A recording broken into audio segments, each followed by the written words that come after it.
Hi there, my name is Philip Beck and you're Rabbi from another planet. Please like, share and subscribe and ring the little bell so you're notified when new videos drop. So this is a bit of a rare situation for me. I'm actually making this video before the thumbnail. Normally I make the thumbnail after I do the video. But you know, I read this article actually a couple of days ago and I thought, you know what, this gives us fascinating insight and something really, really worth talking about. And I think making a video of. I was going to record it yesterday, had a bit of a busy day yesterday, and I had some downtime. Like, why don't I just make a bunch of thumbnails? So I made this thumbnail before the video. I hope the video lives up to the thumbnail. That's all I can say. I have no idea, but again, I'm kind of like Phil. I'm kind of forced to make this because listen, I got a thumbnail. Seems like a waste not to make it. So anyway, this is I think again gives us a fascinating insight into the diseased minds of the people in control of our culture. They are absolutely diseased minds. We had a thing. If you're not a Doctor Who fan, you thankfully won't be aware of this. There was a thing. Was it last year? Earlier this year. The worst part of Doctor Who for me ever was when the Doctor's companions confessed at the end of a story that he was scared. He was scared of him having cancer. He was a cancer survivor. His cancer coming back, and he wanted the Doctor to help uplift him, and make him feel better about this, and Doctor Who failed entirely. Like, not only didn't try and fail, but just didn't even try. She said, "Oh, I feel a bit socially awkward, so I'm just gonna walk over here and pretend." Everybody watching was like, "What?" Well, not quite everybody watching.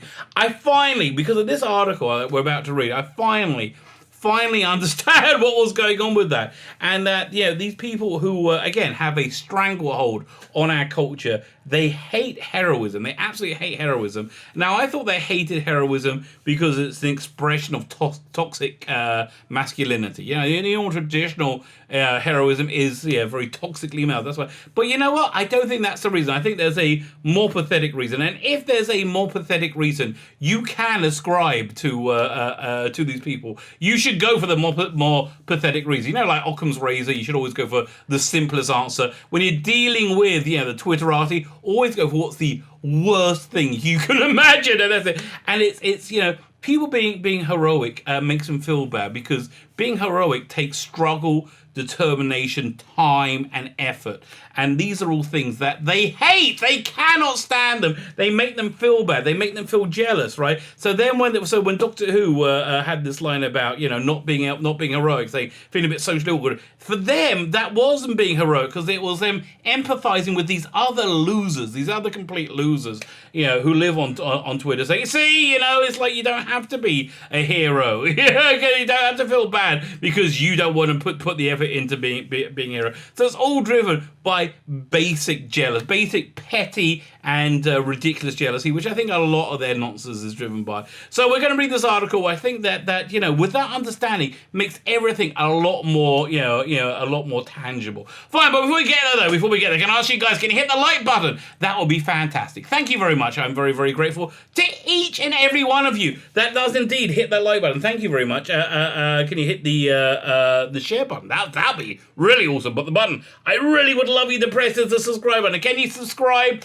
That would be fan-freaking-tastic. I am so incredibly grateful for everybody subscribing. If you subscribe, well, many, many wonderful things can happen. I have no doubt, whatever your theological view of reality is, whatever it is, whatever deity or science that you believe in, you will receive unlimited blessing from hitting that subscribe button. Because, that's just a theory, but it's a theory that I've heard borne out with many, many, many examples. People tell me, Svi, I subscribed and suddenly I became wealthy. I subscribed and suddenly I developed this incredible animal magnetism to the sex that I would like to attract. This incredible blessings are laid at your feet by hitting subscribe. Of course, results may vary, but one result that may not vary is that if you do subscribe, you can enter my regular competitions. The prize, which is about a week late. It should have been given away a week ago.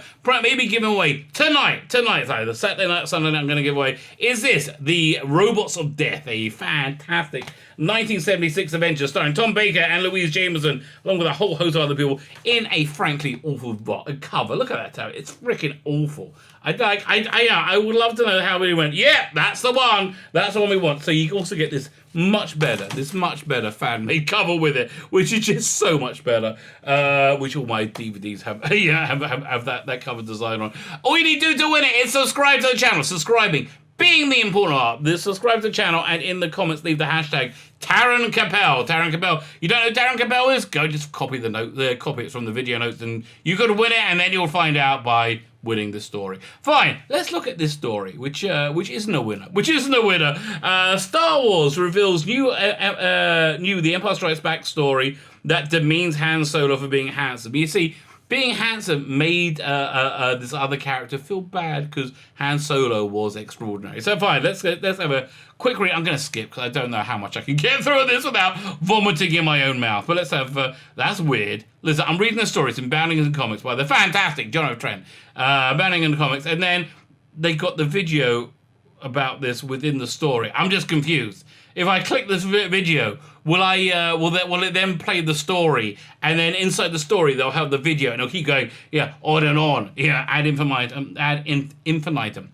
Star Wars and Lucasfilm continue to promote their upcoming, from a certain point of view, The Empire Strikes Back anthology series with an excerpt of a new story that demeans Han Solo. Really? That's the one because they want to appeal to all these losers who live on campuses and live on Twitter and don't do anything with their lives, and they can't stand it when there are extraordinary people who have done something with their lives. It makes them feel inadequate. Well, the truth is, you need to feel inadequate. If you listen, there's this, again, I talk about Doctor Who, there's this guy, this fan celebrity in Doctor Who, which is kind of ridiculous, in of itself. This guy has had so many incredible opportunities in life, and he's nearly 40 now, and he's still doing pretty much the same thing he did when he was 19. He hasn't done anything with his life, and he hates anybody who does, because they make them feel bad. They don't like to feel bad.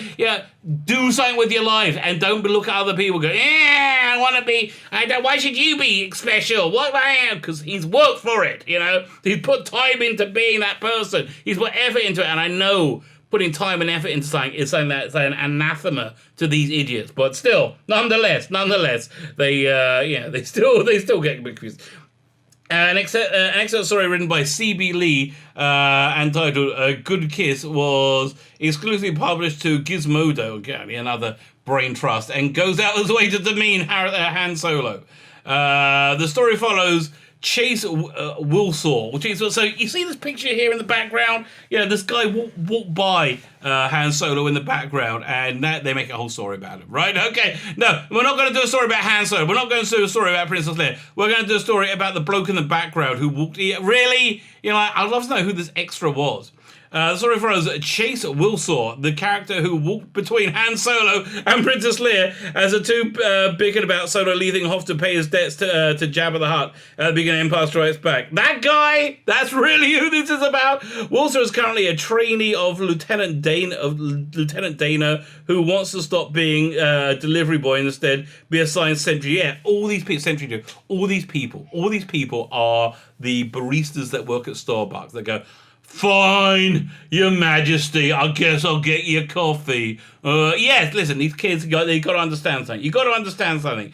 You are lesser than people older and more accomplished than you. Yes, if you are working in Starbucks and somebody came in to order a Frappuccino, then you are their servant. Okay, they're paying you, and you are subservient to them. Now, that doesn't mean you got to get on your knees and start licking their, licking their taint. I wouldn't really recommend that in general, but I'm not. That's not what I'm saying. But again, understand your pace in life. He's achieved more, so he's ordering the coffee. He wants to be sentry duty, but doesn't like having to do the time and effort it takes to do anything. However, when he tries to request a promotion from General Ray Keane, he gets another delivery time, which to his chagrin, much to his chagrin. However, the delivery does take him to a sentry point where he doesn't even enjoy being a sentry.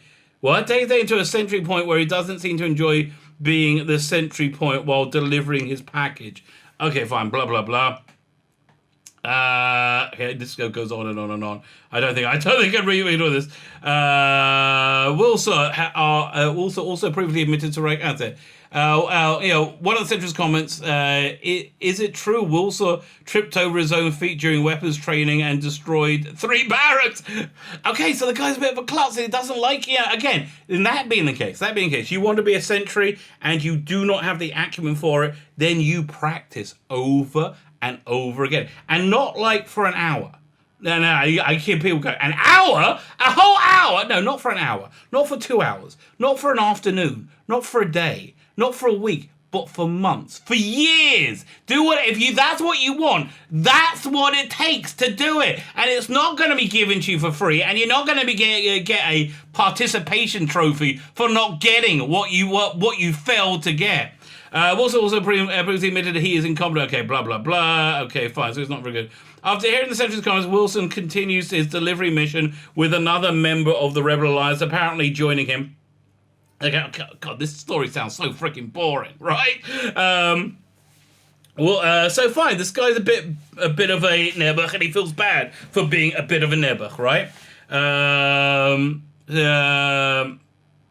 As he approaches Solo and Leia, Lee writes, Captain Solo leans closer, and every centimeter of his handsome face annoys Chase to no end. Yeah, because people don't like being. Yeah, there are some people better looking than you. People are better than you, and this is what makes them crazy. They don't want anybody to be better than anyone, right? That's why everything's got to be awful. They don't want anybody to be better than anyone. So Lee goes on to explain why Wilson is so annoyed. Some people can't just sweep into the rebellion with their own ship and accept actual critical mission from General Keen and battle with the princess all over Echo Base. Yes, but you can if you're a charming, charismatic, and proactive person, somebody who actually, he's done a lot to put his life into where it is, and he's been somebody who hasn't been. Han Solo, I say, is a character who has not been dogged by fears, his own personal fears and inadequacies. If something that scares Han Solo, he won't not do it. He won't not do something because he's worried of failure. You see, that's what makes him be able to sweep into the rebellion with his own ship and accept actual critical mission, because he's actually a proactive person. That's why he's actually a person who can do something. Unlike you freaking loser. That there's a reason you're carrying things around, because you can't do anything. You can't be trusted with anything because you can't work and persevere. Again, he's talking to this entire generation. And so am I guess, as well. He continues, some people aren't handsome and don't have a presence like Han Solo. Yeah, that makes him your superior, idiot. Some people are just ordinary people, okay? And it's fine to be an ordinary person. But you know what? Here's the thing. You can make yourself into whatever you want to be. If you don't want to be an ordinary person, make yourself into it. But here's the truth. It takes work. It takes sacrifice. It takes commitment. It takes pain. It takes effort. And I don't think Wilson, whatever his freaking name is up to it, much like the doubtless diversity hire who got handed this job because he had a fashionable identity, or she had a fashionable identity. Lee would make it very clear that Wilson is jealous of Solo and sympathy for his look. Okay, Chase bristles his knuckles, turning white as he picks up his pace. He's also tired of people like Solo, who who's never been kissed. Chase Wilson, that's who. So also he is jealous of Solo's sexual competence. That sexual competence comes from being self-assured, coming from not being controlled by your fears, which this guy Wilson clearly is. He could certainly use a good kiss. It offends him that Captain Solo and Princess Leia are just arguing about it and the way they're dancing around each other since they arrived on top. Fine, blah blah blah blah blah. That's it. Finally, Nick concludes. Don't attractive people have anything better to do than taunt everyone else on the base with their unresolved tension? Yeah, exactly. Everybody needs to be sorry. Everybody needs to be sorry for your pathetic, waste of a life. You're a pathetic loser life. We've all got to be sorry, and nobody can be a proactive person, a heroic person, because it makes you feel bad. It makes you get bad film feels, does it? Yes. God, this, I mean, like every time there's a new generation, you go, can they get any worse? Can they? I mean, I remember my parents looking at me, the older generation looking at me going, what a loser. Like, what a loser. I like, thank God they're mostly dead. I can't imagine what they think of these losers.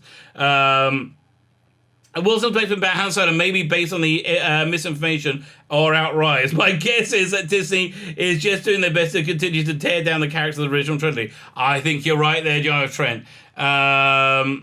Solo is actually hired by Obi-Wan Kenobi, blah, blah, blah. Yeah, I know. So now he's correcting about the many factual points they got wrong. So there, Solo plays a clear, blah, blah, blah.